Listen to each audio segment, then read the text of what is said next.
দেশের সব প্রধান বিমানবন্দরে হঠাৎ করে বিশেষ সতর্কতা জারি করেছে বেসামরিক বিমান চলাচল কর্তৃপক্ষ বেবিচক। জানা গেছে, আগামী কয়েকদিনে সম্ভাব্য নিরাপত্তা ঝুঁকি মোকাবেলায় এই সিদ্ধান্ত নেওয়া হয়েছে।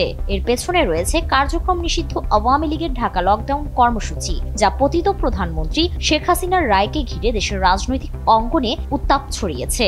মঙ্গলবার বেবিচকের সদর দপ্তর থেকে দেশের সব বিমানবন্দরে চিঠি পাঠানো হয়েছে। চিঠিতে বলা হয়েছে, সব বিমানবন্দরে সার্বক্ষণিক সিসিটিভি নজরদারি চালাতে হবে। টহল ও মনিটরিং ব্যবস্থাকে আরো শক্তিশালী করা হবে, যাতে সম্ভাব্য যে কোনো অনাকাঙ্ক্ষিত পরিস্থিতি মুহূর্তের মধ্যে মোকাবিলা করা যায়। পাশাপাশি সর্বোচ্চ সংখ্যক নিরাপত্তা কর্মী মোতায়েন এবং ফায়ার সার্ভেইলেন্স কার্যক্রম জোরদার করার নির্দেশ দেওয়া হয়েছে।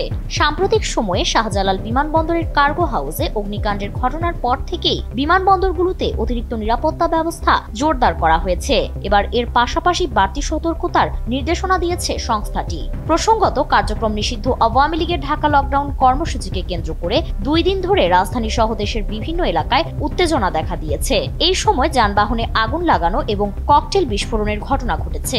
নিরাপত্তা বাহিনী ইতোমধ্যেই এসব পরিস্থিতি মোকাবেলায় প্রস্তুতি জোরদার করেছে। এ অবস্থায় বেবিচকের নির্দেশনা কার্যক্রমকে আরো সুশৃঙ্খল রাখার লক্ষ্য নেওয়া হয়েছে।